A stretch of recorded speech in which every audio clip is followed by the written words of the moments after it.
제일 먼저 최대의 관심은 가족이죠. 그리고 무엇보다 자녀들입니다. 우리 자녀들을 생각하면서 그리고 또 우리 자신들을 돌아보면서 오늘 본문의 말씀을 생각을 하려고 해요. 우리에게 자녀는 어떤 존재일까요? 기쁨을 주고 보람을 주지만 동시에 고통을 주는 존재도 이 자녀라고 생각을 합니다. 많은 경우에 자녀들이 생각에 미치지 못할 때, 기대에 미치지 못할 때 오히려 부모들은 죄책감마저 갖게 되어집니다. 물론 자녀 양육에 있어서 부모가 지대한 영향을 끼친다고 하는 것은 아무리 강조해도 모자랄 것입니다. 하지만 그 자녀 양육의 모든 책임을 전부 모조리 부모가 져야 하느냐, 이것은 별도의 문제라고 생각을 해요. 자녀는 결코 부모에게 부속된 존재가 아니기 때문에 그렇습니다. 거기에 우리의 깊은 고민이 있죠. 자녀는 여전히 하나님 앞에서 한 개인입니다. 비록 부모를 통해서 세상에 태어나고 또 부모의 중요한 영향을 받는 것은 사실이지만 그럼에도 불구하고 자녀는 하나님 앞에서 독립적이고 개인적인 존재입니다. 구원이 개인적인 것처럼 자녀만 아니라 우리 모두 역시도 우리가 살아온 삶에 대한 책임을 우리 자신이 져야 한다고 하는 중요한 사실을 우리는 잊어서는 안 된다는 것입니다. 이 세상에 처음 사람인 아담과 하와의 경우를 여러분 생각해 보세요. 아담과 하와는 문자 그대로 완벽한 환경 속에 살았습니다. 죄가 없는 완벽한 환경 속에서 그들은 살았고, 또 아담과 하와에게 부모가 있다고 한다면 하나님이라고 할 수 있지 않습니까? 하나님이 직접 그들을 가르치고 또 길렀다 할 수가 있을 것입니다. 그럼에도 불구하고 아담과 하와는 타락했죠. 누구의 책임이겠습니까? 자기 책임일 것입니다. 우리 모두는 하나님의 자녀예요. 거룩한 백성이고 예수님의 피로 값주고 산 주님의 사람들이지만 적어도 자신의 삶에 대해서 우리는 책임을 져야 하는 것입니다. 예수님과 제자들의 관계를 한번 생각해 보세요. 제자들은 이 세상에서 스승 가운데 가장 완벽한 스승 밑에서 신앙을 배웠습니다. 3년 동안 예수님과 함께하고 직접 예수님께 가르침을 받았고 예수님과 함께 여행도 하고 식사도 하고 직접 예수님께 삶을 배웠어요. 여러분, 예수님한테 성경 공부하고 싶은 생각 없으십니까? 예수님께 직접 말씀을 받고 함께 삶을 나누고 그런 일들을 우리가 하고 싶잖아요. 그런데 놀라운 것은 그 완벽한 스승이었던 예수님 문화에서 공부했던 제자들 가운데에도 반역한 제자 가룟 유다가 있었고 또 힘없이 무너졌던 제자 베드로가 있었습니다. 누구 책임입니까? 자기 책임이죠. 내 책임인 거예요.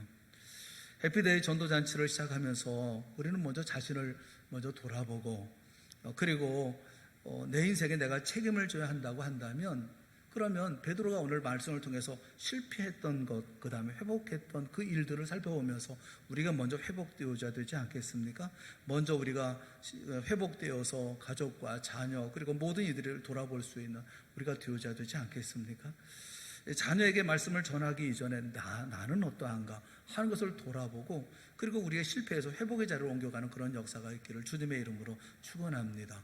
실패의 원인을 우리가 생각해보고 또 어떻게 회복되었는가 회복의 원인을 생각을 해보려고 그럽니다. 첫째, 실패의 원인은 뭘까요? 베드로가 왜 실패했을까요? 두 가지 원인을 우리가 생각해 볼 수가 있어요. 첫째는 비교의식입니다. 비교의식 때문이에요. 29절 말씀을 우리가 한번 같이 29절 말씀 한번 같이 봅시다. 같이 시작. 베드로가 여짜오되 다 버릴지라도 나는 그리하지 않겠나이다. 예수님이 제자들의 배신을 예언하셨습니다. 27절에 보면 너희가 다 나를 버리리라 그렇게 말씀하셨어요. 그런데 베드로는 말하기를 선생님 저는 안 그럴 거예요. 저는 안 그러겠습니다. 이렇게 말하지 않습니다. 다 버릴지라도, 그러니까 여기 있는 모든 사람들이 다 주님을 버릴지라도 저는 다릅니다. 저는 절대로 그렇지 않습니다. 얘는 버려도요, 요한은 버려도요, 안드레는 버려도요, 나는 이 사람들과는 다릅니다. 꼭 다른 사람들과 비교하면서 얘기를 합니다. 이게 이번만 그런 건 아니에요. 요한복음 21장에 보면 부활하신 예수님이 제자들에게 오셨어요. 오셔서 베드로에게 어떻게 죽을 것인가 하는 것을 쭉 말씀을 하십니다.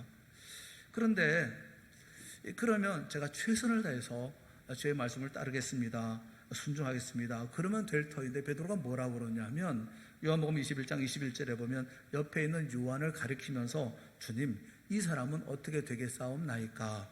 라고 물어봐요. 이 사람은 어떻게 했습니까? 베드로는 끊임없이 다른 사람과 자신을 비교를 합니다. 물론 이 비교 의식에서 자유로울 사람은 한 사람도 없을 거예요. 그런데 이 비교 의식을 극복한다고 하는 것은 대단히 중요합니다. 늘 비교하면서 살면 인생은 끊임없이 짜증스럽고 또 피곤하고 좌절됩니다. 스트레스에서 벗어날 수가 없어요. 이 세상에서 나보다 잘난 사람은 항상 있게 마련이기 때문에 그렇습니다. 나보다 잘하는 사람 있죠. 나보다 잘생긴 사람 있죠. 나보다 키가 큰 사람, 나보다 또 나아 보이는 사람, 나보다 똑똑한 사람, 나보다 부유한 사람, 나보다 달란트가 많은 사람, 이 세상에는 항상 있게 마련이에요. 이 비교 의식에서 자유롭지 못하면 항상 자신에 대해서는 비참한 감정을 갖게 될 수밖에 없습니다. 이런 사람의 자아상은 왜곡될 수밖에 없죠. 그러니까 둘 중에 하나예요. 열등감에 빠지거나 아니면 잘못된 우월감에 도취되거나 둘 중 하나입니다. 이 열등감과 우월감은 별도의 것이 아니에요. 동전의 양면처럼 똑같은 것입니다. 왜 우월감을 갖습니까? 열등감이 있어서 그렇습니다. 열등감을 커버하기 위해서 허세의 모습으로 우월감으로 등장하는 거죠.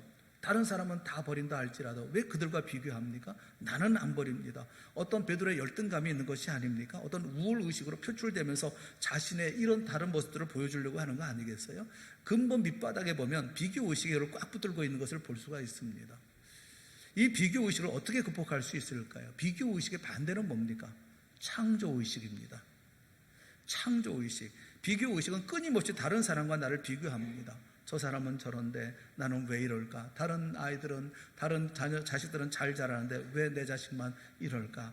뭐 자녀에게 얘기하죠. 반만 해봐. 제 반만 따라 해봐. 저 집 아이들처럼만 해봐. 뭐 이렇게 얘기하지 않습니까? 아이들을 두 번 좌절을 겪게 하잖아요. 상대방을 미워하고 그리고 부모에 대한 서운함을 갖고 자기 인생에 대한 이런 좌절감을 갖게 되지 않습니까? 창조의식은 그런 게 아니에요. 하나님이 나를 나답게 지어주셨다는 것입니다. 나하고 똑같은 사람은 이 세상에 아무도 없다. 그렇게 생각하는 거예요. 그렇지 않아요? 여러분 보세요. 나하고 똑같은 사람이 세상에 또 있습니까? 쌍둥이도 다르잖아요. 확실한 그 하나님의 정교한 그런 작품들, 희한한 작품들 아닙니까?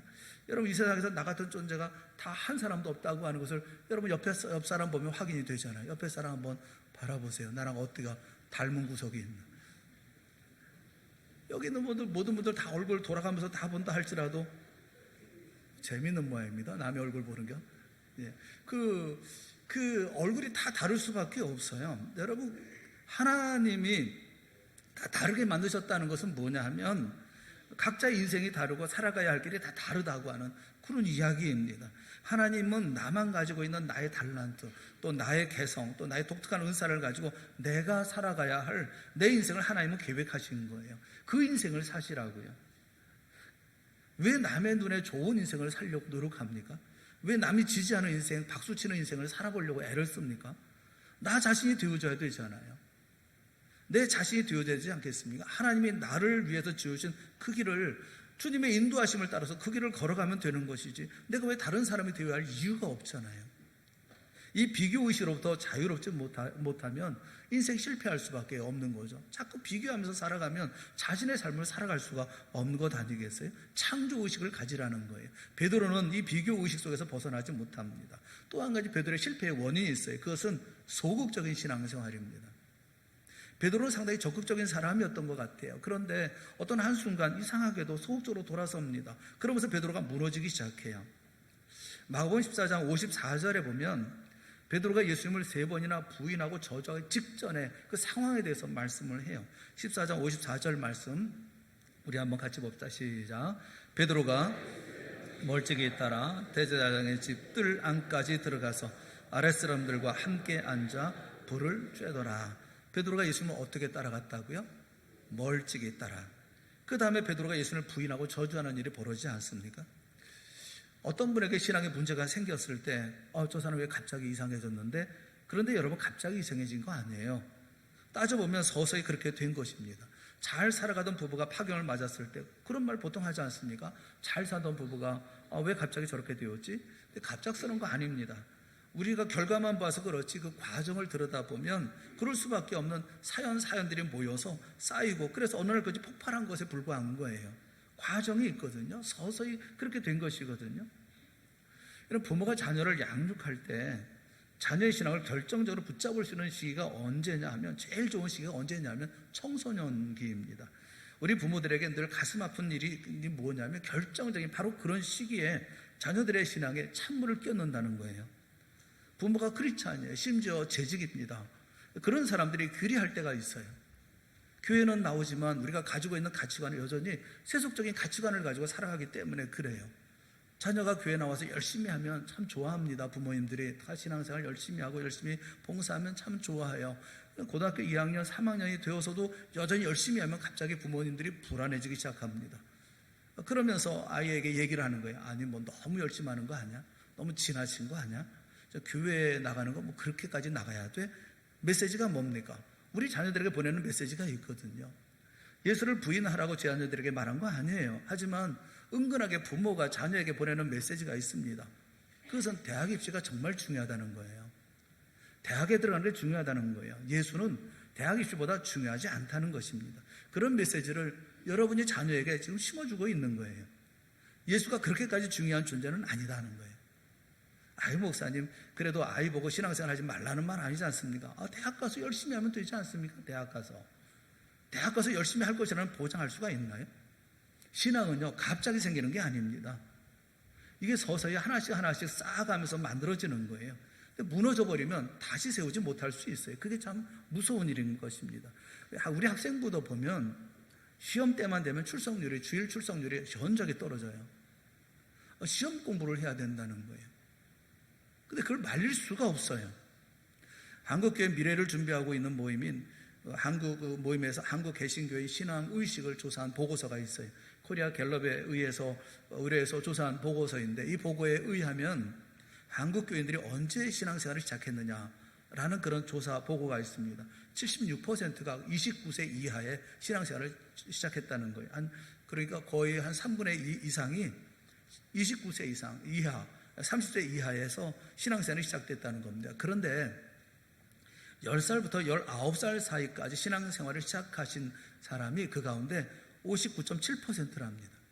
60%가 언제 신앙생활을 시작했느냐 하면 중고등학교 시절, 초등학교 후반보다 중고등학교 시절에 그때 신앙을 시작했다라고 조사 보고하고 있어요. 여러분, 대부분이 그렇다는 거예요. 60%가 청소년기에 그렇게 신앙을 시작했다는 겁니다. 그러니까 그때 신앙생활을 할 수 있을 때 놓쳐버리면 다시 신앙을 회복하기가 어렵다는 말이 되는 거예요. 물론 어떤 아이는 공부도 잘하고 신앙생활도 아주 잘하는 그런 아이들도 있죠. 둘 다 잘하면 얼마나 좋겠습니까?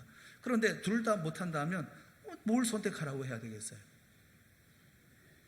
그럴 때 신앙을 선택하라고 말하는 것이 옳지 않습니까?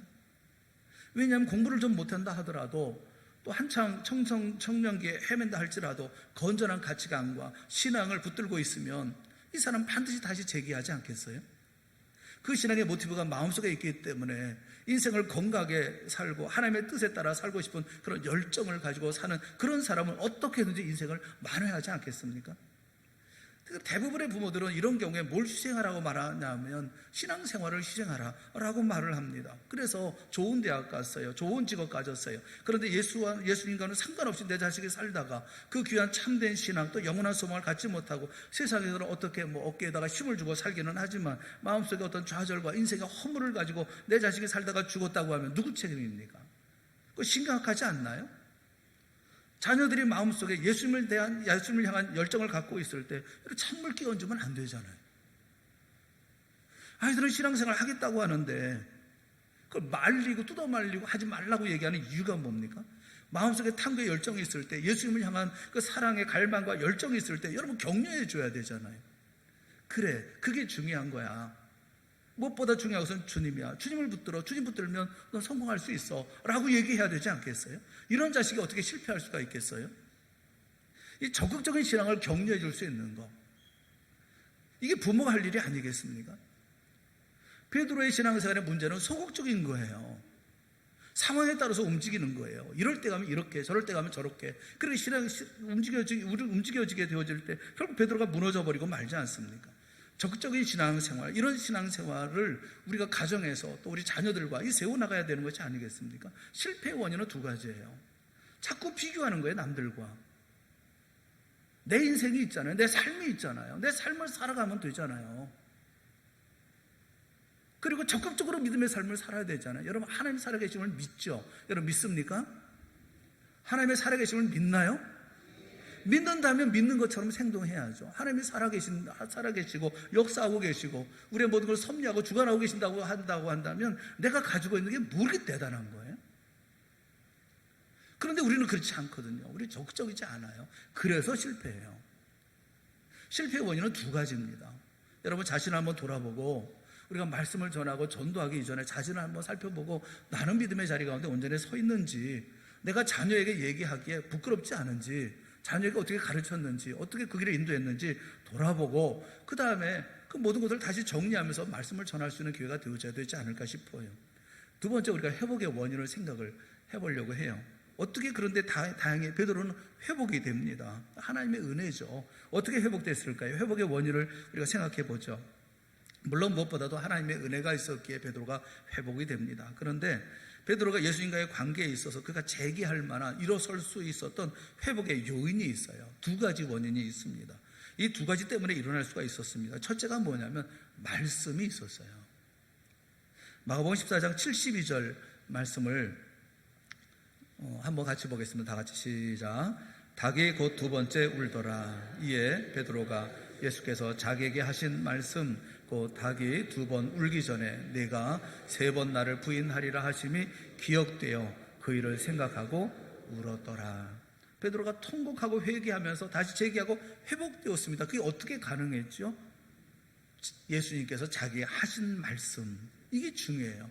예수님께서 자기에게 하신 말씀이 생각났어요. 그 말씀이 기억이 되어서 그 일을 생각하고 울었더라. 중요한 것이 뭐냐면 말씀이 기억이 났다는 거예요. 크리스찬 부모들이 자녀들에게 할 수 있는 가장 좋은 역할이 뭐냐면 말씀을 전해주는 거예요. 말씀을 들려주는 거예요. 말씀을 나누는 거예요. 내 자녀가 듣든지 안 듣든지 하나님의 말씀을 읽어주고 들려주고 말씀을 나누고 항상 말씀을 같이 하는 거예요. 그러면 그 말씀이 마음속에 남죠. 그래서 여러분, 결정적일 때 내 자녀들이 그 말씀을 붙들고 다시 일어날 줄 믿으시기를 바랍니다. 그 말씀 때문에 일어나는 거거든요. 그래서 말씀을 마음에 심는다는 거, 얼마나 중요한 일인지 몰라요. 시편 119편 9절 말씀에 보면 청년이 무엇으로 그의 행실을 깨끗하게 하리이까 주의 말씀만 지킬 따름이니이다 라고 말씀해요. 근데 그 다음 절에 뭐라고 얘기하고 있느냐면 11절에 보면 내가 주께 범죄하지 아니하려 하여 주의 말씀을 내 마음에 두었나이다. 주의 말씀을 내 마음에 두었나이다. 여러분, 말씀이 마음속에 있으면, 말씀의 씨앗이 떨어지면, 말씀이 뿌려지면 언젠가 그 말씀 붙들고 일어나는 거라고요. 그 말씀 때문에 회복이 되어지는 거예요. 말씀을 자녀들의 마음에 심는 것, 그것이 부모들이 할 수 있는 정말 중요한 역할이라는 것을 우리가 잊지 말아야 돼요. 그것은 자녀에게만 해당되는 게 아니에요. 내 부모에게, 내 남편에게, 내 아내에게, 그리고 내 사랑하는 사람들에게, 이웃에게 이 말씀을 심는 거, 이게 뭐예요? 전도 아닙니까? 복음을 전하는 거 아니겠어요? 하나님의 말씀, 생명의 말씀이 마음밭에 뿌려지면 생명의 말씀이, 이 생명력이 있는 말씀은 반드시 100배의 결실이나 60배의 결실이나 30배의 결실을 얻게 되어지는 거죠. 여러분, 우리가 잔소리하고 하는 것들은 물론 중요한 일이겠죠. 아이들한테 얘기를 들어보세요. 아이들 얘기 들어보면 대부분의 불만이 다 잔소리예요. 그리고 좋은 얘기 안 하잖아요. 짜증내고 신경질 내는 얘기만 다 기억하고 있잖아요, 아들이.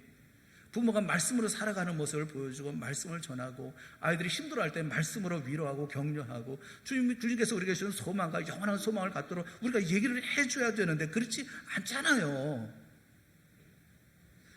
여러분, 내가 사랑하는 모든 사람들에게 내가 뭘 전해야 됩니까? 말씀을 전해야 되는 거예요. 전도 잔치는 바로 예수 그리스도의 말씀을 전하는 거예요. 소망의 말씀을 전하는 거예요. 생명의 말씀을 전하고 진리의 말씀을 전하는 거예요. 먼저 내가 그 말씀 속에 내가 먼저 일어나야 되지 않겠습니까? 첫째는 말씀이 회복의 원인이라는 겁니다. 또 한 가지 두 번째 원인이 뭐냐면 베드로가 회복되는 원인은 기도가 있었다는 것입니다. 오늘 본문에는 나오진 않지만 이 본문과 같은 내용을 병행하고 있는 구절이 있어요. 병행하고 있는 기록된 말씀이 누가복음 22장의 31절 말씀입니다. 누가복음 22장 31절 말씀 우리 다 같이 한번 같이 읽어봅시다. 시작. 시몬아 시몬아 보라 사단이 너희를 밀가부르듯 하려고 요구하였으나 예수님은 베드로에게 사단의 공격이 가까이 오고 있음을 보셨어요. 시몬아 사단이 너를 공격하고 있다 이렇게 보셨어요. 다가오는 사단의 공격을 주님이 보시고 그리고 경고하신 것이에요. 그리고 난 다음에 그 다음 절에 뭐라고 말씀하고 있냐, 누가복음 22장 32절 말씀 같이 봅시다. 시작. 그러나 내 믿음이 떨어지지 않기를 기도하였노니 너는 돌이킨 후에 내 형제를 굳게 하라. 주님이 베드로를 위해서 내가 너를 위하여 내 믿음이 떨어지지 않도록 기도했다 그렇게 말씀을 해요. 기도했다. 너는 돌이킨 후에, 돌이킨 후에라는 말씀이 뭐예요? 베드로가 시험에 들 것을 아셨다는 얘기죠. 그리고 회복될 것도 아셨어요. 돌이킨 후에 내 형제를 굳게 하라. 두 번째, 우리가 이 베드로의 회복의 원인을 찾아본다면 그건 예수님의 기도예요. 주님이 기도하셨기 때문에, 베드로를 위해서 기도하셨기 때문이라는 거예요. 사랑하는 여러분, 부모가 자녀를 위해서 기도한다는 거 매우 중요한 일이죠. 때로는 부모의 말이 먹혀들지도 않고 부모의 잔소리가 통하지도 않을 때가 옵니다. 그러나 그럼에도 우리가 아직도 할 수 있는 것이 뭐냐면 자녀를 위해서 쉬지 않고 기도하는 거예요. 그리고 부모가 기도를 하는 자녀는 반드시 회복이 되어집니다. 역사가 중세기에 들어섰을 무렵에 이태리의 밀라노의 한 교회당에서 일어났던 일입니다. 예배 시간도 아닌데 한 부인이 교회당 뒤편에 앉아서 고개를 숙이자마자 통곡하고 울기 시작했어요. 10분이 지나도 20분이 지나도 30분이 지나도 통곡 소리가 멎지를 않습니다. 지켜보고 있었던 감독이었던 암브로스라고 하는 유명한 감독이 보니까 어떤 분이 저 뒤에 예배당에 저 뒤에 앉아서 흐느껴 울고 있는 거예요. 굉장히 가슴 아픈 사연이 있나 보다 생각하고 그 부인 곁을 갔습니다. 그리고 흐느끼는 그 부인 그 어깨에 손을 얹었습니다. 부인 무슨 일이 있나요? 울면서 기도하던 부인이 암브로스 감독을 보고 감독님, 글쎄 내 아들이 이단에 빠졌어요. 내 아들이 이단에 빠졌어요. 그때 암브로스 감독은 이 부인에게 역사에 남을 위대한 말을 남겨주었습니다. 걱정하지 마십시오 부인. 기도하는 자의 자식은 결코 망하지 않습니다. 기도하는 자의 자식은 결코 망하지 않습니다. 이 부인이 바로 모니카 여사예요. 성 어거스틴의 어머니죠. 그 기도 후에 어거스틴은 돌아왔습니다. 그리고 다시 주님의 손에 붙들림을 받았죠. 어거스틴은 이 일 후에 교회 역사에 커다란 발자취를 남기는 위대한 거목이 되었습니다. 기도하면 돌아올 줄 믿으시기를 바랍니다. 기도하면서 지켜보는 거예요. 기도하면서 기다리는 거예요. 이 베드로가 결정적으로 돌이키는 장면에서 누가복음 22장 61절에 보면 베드로가 통곡하면서 돌아오기 직전의 그 사건을 누가는 이렇게 인상 깊게 우리에게 말씀해주고 있습니다. 누가복음 22장 61절에 보면 주께서 돌이켜 베드로를 보시니 그렇게 말씀하고 있어요. 따라서 해보세요. 주께서 베드로를 보시니. 주께서 돌이켜 베드로를 보셨어요. 잡혀있는 현장 속에서 베드로가 부인하고 있는 그 베드로를 돌아보셨어요. 베드로를 보고 계셨다는 거죠. 벌써 베드로는 주님을 3번씩이나 부인하고 있습니다. 저주까지 했어요. 그러자 주님은 베드로를 돌이켜 보십니다. 변함없는 사랑의 눈길로 그를 바라보십니다. 주님의 시선과 베드로의 시선이 맞부딪히는 순간 베드로는 거꾸러지는 거예요. 그리고 통곡하기 시작합니다. 그리고 회개하고 돌아옵니다. 주께서 보시니. 자녀들을 바라보는 눈길이 바로 이와 같은 눈길이 되어질 수 있기를 주님의 이름으로 축원합니다. 자녀들이 여러분 부모의 눈길을 보고 베드로를 보는 그 모습을 그 눈으로 내 자녀를 바라보고 그 자녀들이 그 눈을 바라보고 그리고 통곡하고 회개하고 돌아오는 놀라운 역사가 있는 그 일들은 기도하는 자에게 있는 것이 아니겠어요? 여러분 자녀에게 아무것도 해줄 수 없는 때가 있어요. 그러나 아직 할 수 있는 것이 있습니다. 그게 뭐냐면 기도하고 돌이켜 지켜봐 주는 거예요. 기도하고 조용히 지켜주는 거예요. 우리 실패의 자리에 들어갈 수가 있습니다.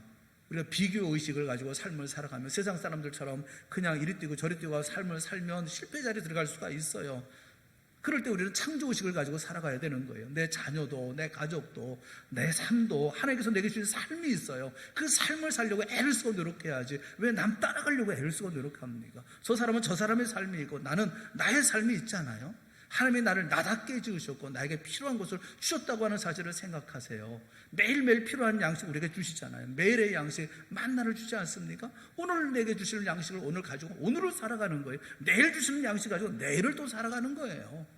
그리고 나는 내 삶을 살아가는 거예요. 주님 기뻐하시는 삶을 열심히 사는 거예요. 그것이 적극적으로 살아가는 삶이 아니겠어요? 소극적인 신앙을 버리라는 겁니다. 그리고 무엇보다 주님을 붙들고 그리고 말씀을 전하고 기도하고 지켜보고 기다리고 그러면서 우리가 믿음의 삶을 만들어가야 되는 것이 아니겠어요? 이제 해피데이 전도 잔치가 오늘로부터 시작돼서 한 2달 동안 계속되어질 거예요. 그동안에 여러분 힘을 내시고 주님 앞에 간절한 마음으로 함께 기도하고 우리는 금식하며 기도할 것이고 돌아가며 기도할 것이고 또 힘을 내서 함께 일을 들여서 노력할 거예요. 그때 반드시 내가 원하는 사람, 내가 기도하는 사람, 내가 사랑하는 사람 돌아오는 놀라운 역사가 분명히 있게 되어질 줄로 믿습니다. 힘내시고 용기 내시고 우리가 말씀을 전해야 할 시간에 말씀을 전하지 않는다고 한다면 하나님의 역사가 어떻게 이루어질 수가 있겠어요? 하나님께서 우리의 기도를 통해서 우리의 기도를 들으시고 응답하시며 역사하는 분이 아니십니까? 그런 놀라운 역사가 우리 가운데 있게 되어지는 이런 가을의 계절이 되어질 수 있도록 이 전도잔치에 이런 시간들이 되어질 수 있도록 기간이 되어질 수 있도록 우리가 우리의 마음을 다시 한번 회복시키고 다시 한번 단도리 할 수 있는 그런 마음이 있었으면 참 좋겠다. 그런 마음이 들어요. 해피데이 전도잔치를 시작하면서 새롭게 자신을 돌아보고 내 가족, 내 식구들을 돌아보고 다시 한번 정리하고 새롭게 믿음의 놀라운 역사를 만들어가는 우리 동산의 모든 사랑하는 성도들 이 전도잔치가 되어질 수 있기를 주님의 이름으로 축원합니다. 함께 기도하겠습니다. 사랑의 하나님 아버지, 주님께서 우리에게 은혜를 베풀어 주시기를 간절히 빌고 원합니다. 주 앞에서 우리 자신을 비추어 보게 하여 주시옵시고 나를 알게 하시고 보게 하여 주시옵시고 내가 회복되어져 그래서 모든 사람들 앞에 주의 말씀을 전하며 기도하며 저들을 주 앞으로 온전하게 돌아오게 하는 그런 길잡이가 되어질 수 있도록 은혜 베풀어 주시옵소서. 이제 시작되어지는 이 2달간의 모든 해피데이 전도잔치 모든 시간들 가운데 하나님 함께하여 주셔서 일일이 붙들어 주셔서 모든 사랑하는 성도들 마음에 간직하고 소원하고 있던 모든 소원들이 이루어지는 놀라운 부흥의 역사와 그리고 모든 전도의 역사가 이루어질 수 있도록 인도하여 주시옵소서. 예수님의 이름으로 간절히 기도드리옵나이다. 아멘.